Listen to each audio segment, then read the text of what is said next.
We're visiting a massive telescope at Jodrell Bank today in Cheshire.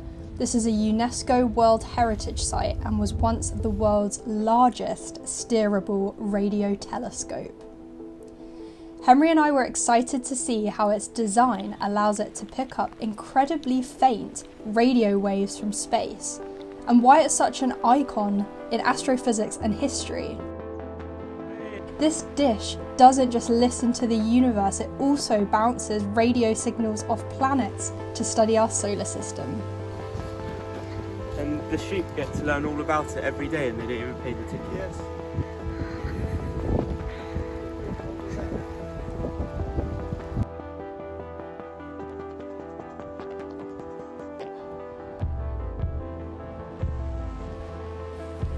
Today we're at Jodrell Bank in Cheshire, and it's a bit of a wet day, but we're learning a lot.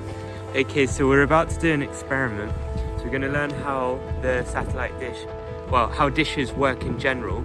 So essentially, you've got these beams of photons, so light hits it in the radio frequency, really long wave, that's why it has to be so large. It bounces and the scattering hits the center. Okay, there's a central antenna, and if you look, we've got one here. So we're going to do an experiment and then another one here. We're going to stand on either side, see there. So I've not explained to Vicky what we're doing. She says, how are you going to tell me the instructions? Well, here's the trick. I'm outside the satellite dish, Vicky's on the other side. Let's see if she can hear me. Vicky, can you hear me? Henry, I can hear you.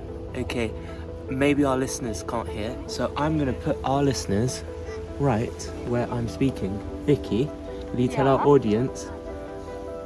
What should I tell our audience? That's enough, you've done it just right, so they can hear you. This is very, very cool. So just so you can see, Vicky is over there. We see you, Vicky. We see Henry. And it works just like that up here. This is so cool. Can you hear the kids? Yeah, because we're intercepting. It's because we're intercepting. Yeah, we're intercepting the signal. I'm intercepting your signal. Can you hear me? Can you hear me?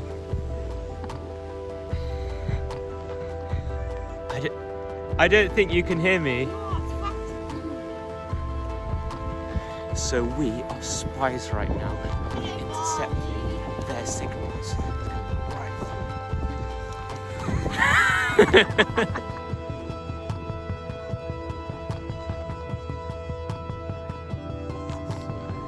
And our exploration didn't end there. We learnt more about its mechanics in the first light pavilion with its fantastic interactive exhibits. The project was supported by the National Lottery Heritage Fund.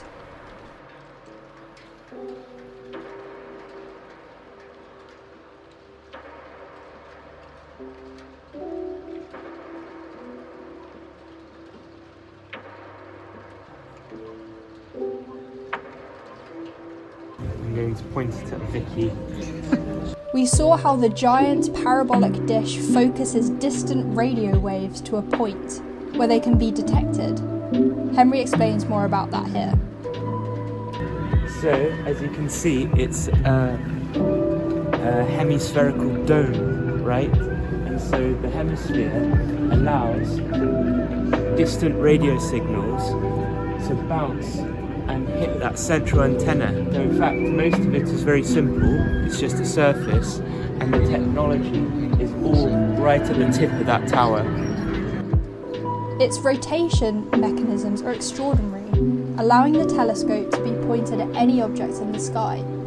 This clever wooden model shows us exactly how its rotation mechanism works. Now you see that the weight distribution, the mass is contained in here, right? Yeah. So you could create a whole disc. So if the disc was a perfect circle, then you'd be able to spin it right round. But and it wouldn't require much strength. But instead of having the disc come round, what you have is this big dish, and that takes the same mass and distribution as this side, so it spins just like a normal disc. We also learnt about its incredible history. The Jodrell Bank Telescope was the first to provide Western scientists with the pictures transmitted by the Soviet spacecraft Luna 9 after it landed on the moon in February 1966. It reminds me just how far we've come in using technology to enable space missions. It tracked pivotal missions like the Voyager probes as they journeyed to other outer planets. I think we've previously discussed Voyager 1.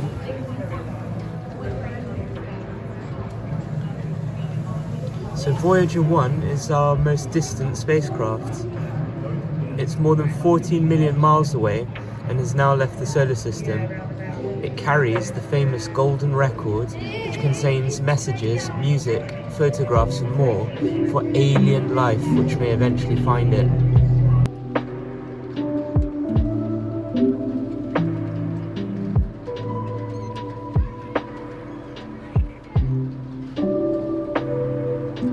The telescope has also been used to track Venus on several occasions, bouncing radio waves off the planet to understand its distance from Earth.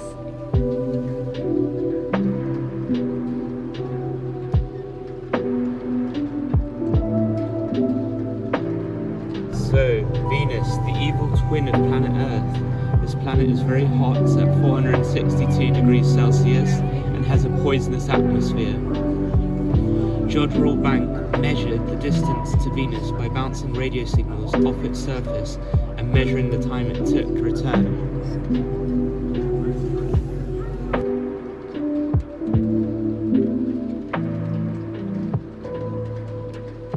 And it's even used its delicate instruments to listen out for signs of alien life. While it hasn't found little green men, it has discovered incredible natural cosmic lighthouses, pulsars, which are beacons of radio waves across vast distances. So with Jodrell Bank, we've just spotted a little green man. This is famous because they noticed a signal. This signal was pulsating, so they thought they were being signaled by an alien life form. But actually, what it turns out is it's a distant cosmic lighthouse called a pulsar. It's a dead star that's spinning so fast and spewing out X-rays in both directions, and it spins around like this, and when the beam eventually hones in on the Earth, we're shot with X-rays in this pulsating fashion. The dead star, the size of a city, weighing as much as the sun, and spinning hundreds of times each second.